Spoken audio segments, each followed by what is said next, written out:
Wow, ignorance knows no bounds. Some idiot decided it would be a great idea to come to one of the richest areas in the world, well, in the state, and pull off a robbery.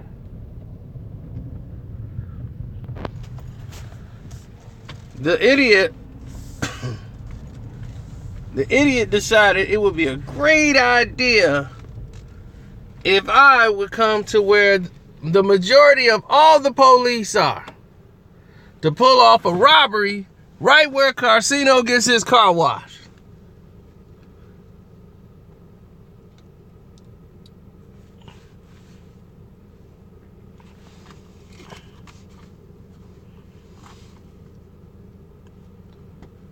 How stupid of people.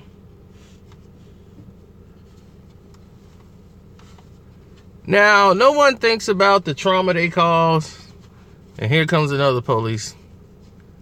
See, this is on the borderline of like 3 different police stations. They all link up here.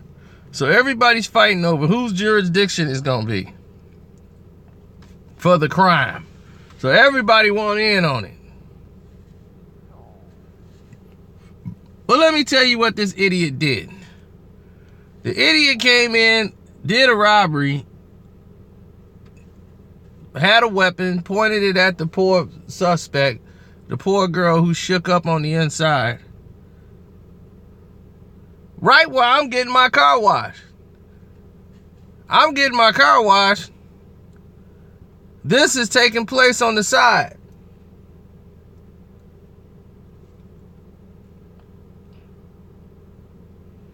No, I was on the side talking to the guy. So when by the time I came in, the police cars was pulling up. Woof, woof, woof. And I was on a live chat with y'all on the other channel. I was pulling in as the robbery was taking place.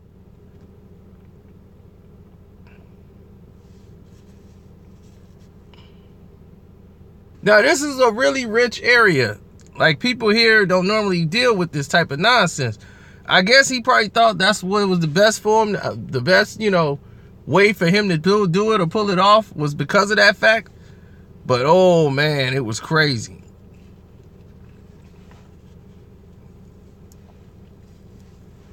He comes in, robs this girl, breaks out, and he's zagging through cars, and the police on a goose chase trying to catch him before he hit somebody.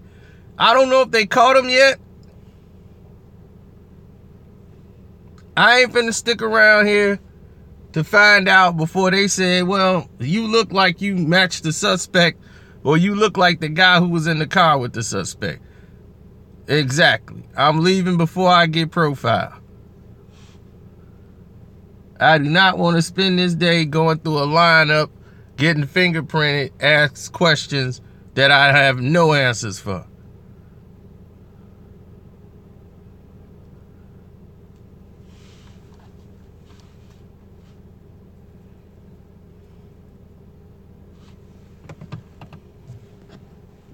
So on that note, I hit reverse and I get out of here.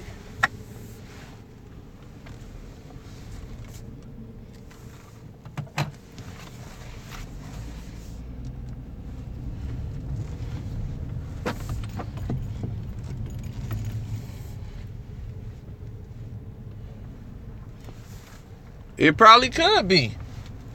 Out in this area, I wouldn't put it past nobody.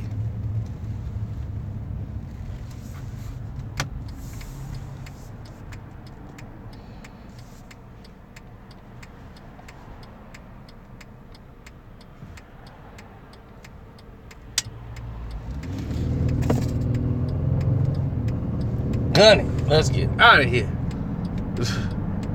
Get back to some real American street drama where it's necessary, where you might see a drunk guy get mad because they cut him off at the bar. That's what I'm used to. Get me to that. Yeah, I was over there arguing. Well, not arguing. I was trying to find out what's going on because I had to make them re-clean my car. I'm like, dog, this ain't clean. If I'm paying money to have my car washed, believe me, it's supposed to be washed. You know, that's just the way I look at things. If I'm paying you all this bread for my car to be washed, it should be washed, dude. That's all to it. So I'm over there worried and concerned about them cleaning my car, which they still got. Yeah, these people, man, people just don't value their jobs no more, man. But they got all this mouth to complain, but they don't do anything to earn the job. I'm looking at this job they did in the car. This is suspect.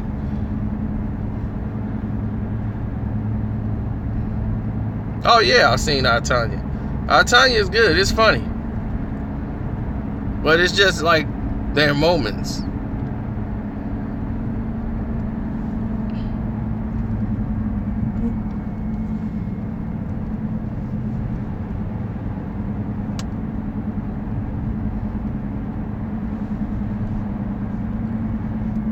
There's a lot of money in car washing. Believe me, you'll make more washing a car than you would working a job for $10 an hour. I tell you that. Somebody saying they're gonna give you 40 hours a week and they're gonna pay you $10 an hour. Go wash cars. You'll make a lot more money than that washing cars. You'll make more than that off the tips.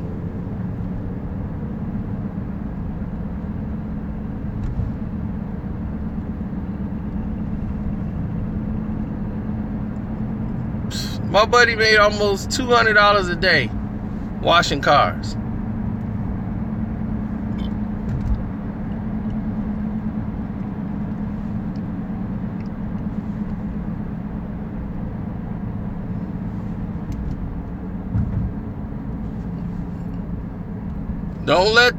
Don't let somebody's station in life fool you.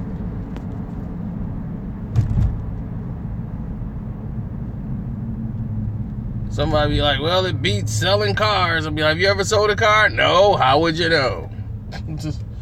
People make a lot of good money doing things you know nothing about. Some of them is, not all of them. It's just that it's mostly a cash-based business. But it's not even 100% true no more. Anything that's a cash-based business, they could be used for fronts, like laundromats and arcades. Anything that deals with a large cash base, whether it's coins, whether it's you can wash some money that way. But it's like, how much could you really wash at a time in a business like that? You have to really monitor it, because car washes just don't jump off the chain like that.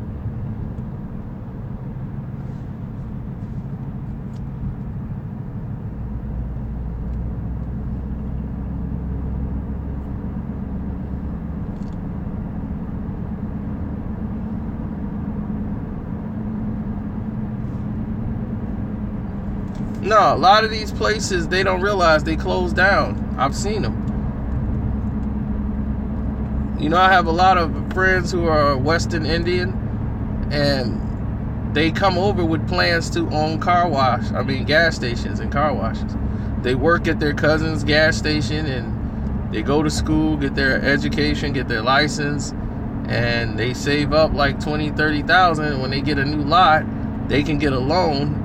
Because they can get a loan before you. They're not even from this country. They can get a loan quicker than you can. You've been living here your whole life. It's crazy, ain't it? And they go ahead and get a loan. They have like $20,000-$30,000. See, what they do is they're not going to buy the new Jordans. They ain't going to buy the new... They'll go to Walmart and get anything that says the word shirt. And they'll buy 3 of those and 3 pair of pants, and they're happy to have it from where they came from. My friend slept on dirt. He had a piece of cloth laying over dirt and used to lay on top of dirt and sleep. That was his bed. So to come from that to a place where people are like, I can't wear that shirt. They're glad to have a shirt. So they come over with a different mentality when it comes to money and saving and working. They're going to save. They're not going to spend. And they got a wife that thinks the same way as them. Like, look, let's put this money in this jar. We're going to save it up. We're going to get 20, 30 grand. And we're going to buy this and invest in a gas station. And that's what they did. They go in, they got 20, 30,000 to put up. Next thing you know, they can get a loan for, all you got to do is show 10%. In certain places, some places they want 15 now. I've been hearing new things that you can get a loan. So you can get a loan for $300,000 or whatever, and you can open up your gas station and run it. And then they have people to financially sign for them, to back them up, to say, yeah, they're good people who also owns gas stations. And next thing you know, you're owning your own gas station. So in less than 5 years, they're owning a gas station. They work 2 jobs to save up their money so they can invest, so that they can run their own gas stations. And from there, they can take care of their family. Now they have a business that's theirs. You see? They sacrificed to make it work. That's how it works. But if you ain't willing to sacrifice and say in 5 years, I can't just put my money away and not go to the clubs, I can't kick it. They saw a bigger picture.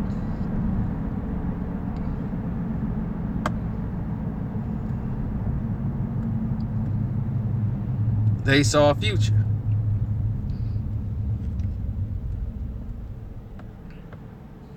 So when you see them owning all the gas stations, when you walk in there, you see all the Western Indians and the reason why they own all the Dunkin' Donut shops, and you go, how did this happen? It's by design. It's by design. They plan to be in those positions.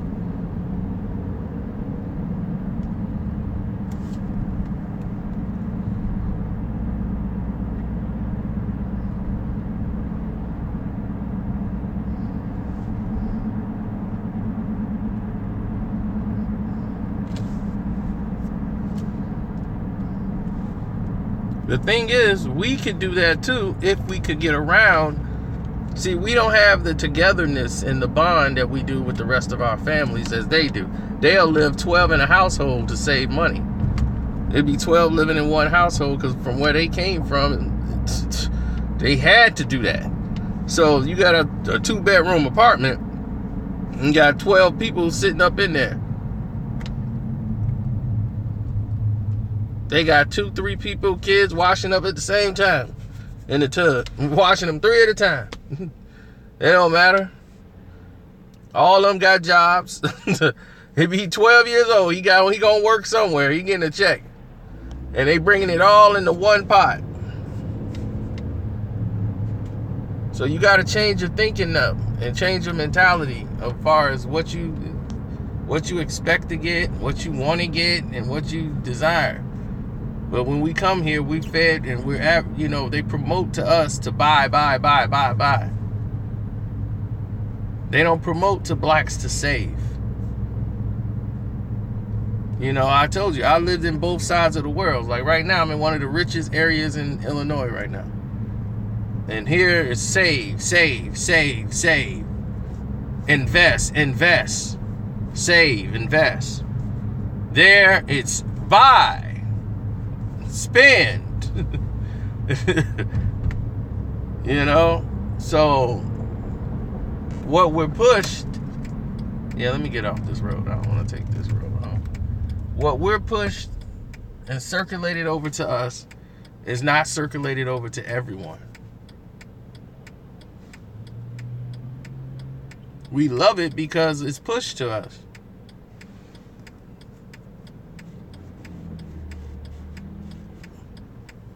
They were showing how much people spend on clothing and how much the successful man spends on clothing.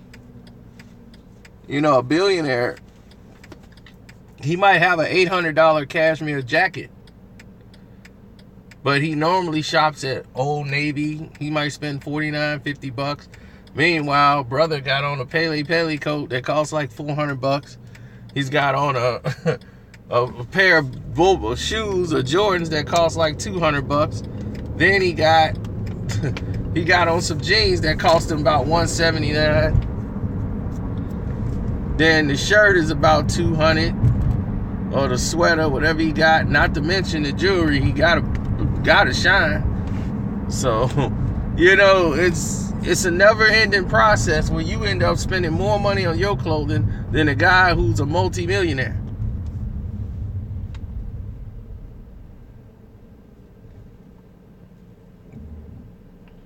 Yeah, multiple income streams, but you have to prepare yourself for multiple income streams. It's one thing to have it, but it's another thing to keep it. A lot of people have it because of what they do, but what happens when that stops? Then where you gonna be? Because see, if you put everything, the stocks and bonds, not just stocks and bonds. A lot of people got stocks and bonds, and they broke. Anybody can get stocks and bonds. I'm invested in so many stocks and I couldn't even tell you one. That's how many I'm involved in. It doesn't make me rich. I mean, over time, eventually, these things will add up. I know you was talking about the stocks and bonds. You know, things that appreciates with value. You know, guns and butter, baby. I know what you was talking about.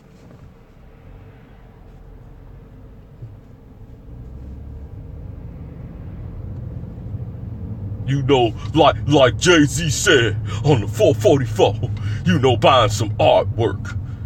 You know, spend your $1 million on art. You know, that stocks and bonds. You know, what's the guns, all that dumb stuff that ain't worth nothing after you buy it. It depreciates in value.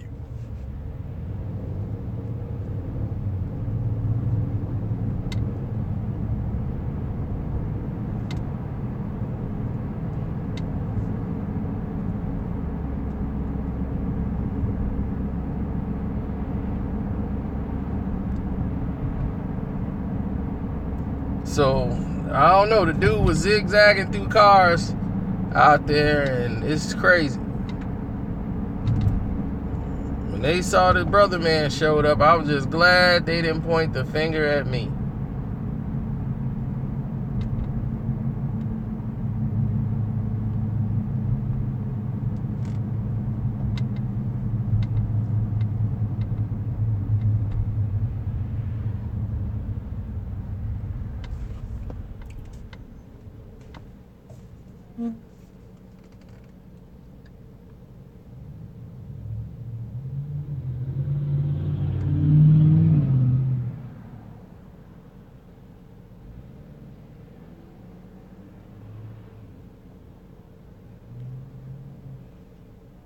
Get a brokerage account, I guess. Being a real estate broker.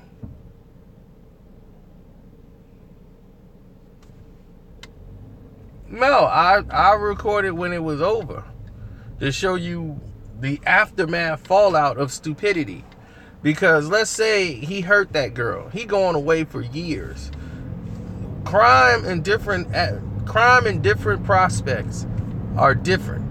Haven't you? The law has shown you that time and time again. You do a crime in a rich area, a very rich area, they will slap so much time on you, you wouldn't even be able to breathe.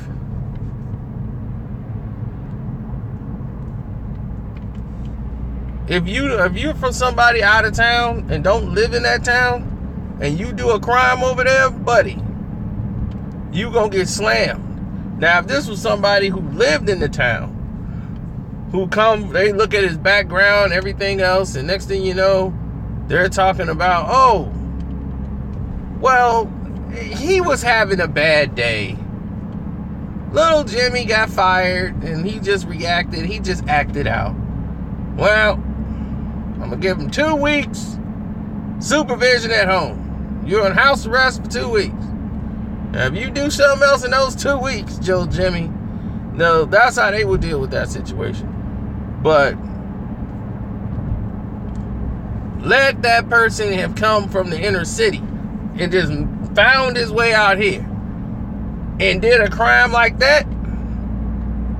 What they just did, attempted hostage situation, violent robbery, evading the police, armed and dangerous suspect.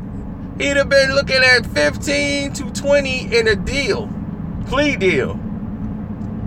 They'd be like, we suggest you take the plea.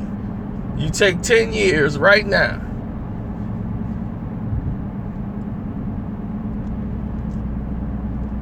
So don't ever believe where you live don't matter.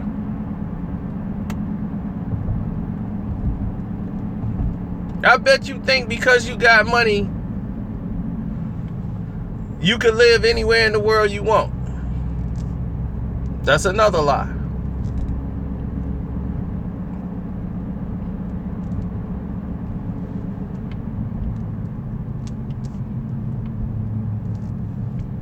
Floyd Mayweather's a billionaire and basically was ran out of his mansion, his second big boy mansion, living right next to Maloof and all the other multi-millionaires.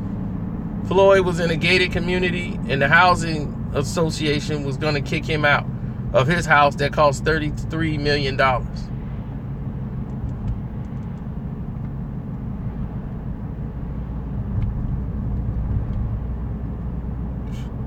$33 million, and they talking about kicking him out.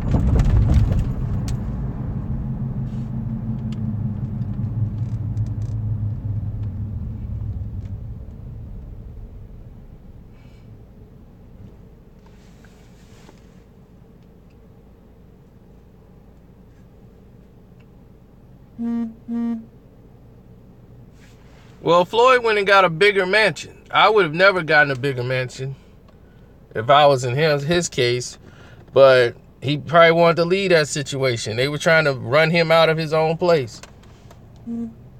A multi-millionaire tried to move out by Richard Daley, the former mayor of Chicago. The mayor of Chicago, Richard Daley, who never lost an election. He's a mayor. This guy got 5 times the amount of money as Richard Daley.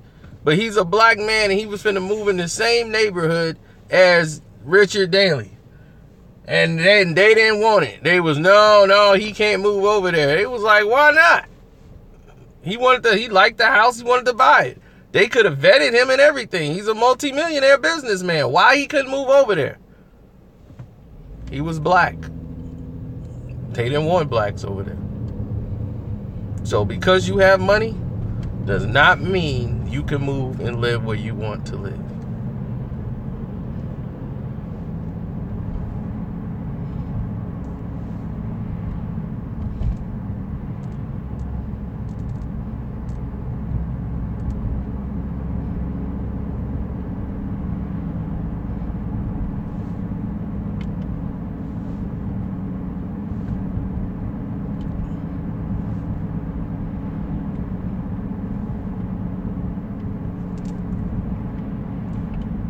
Yep, so that's it. That's all.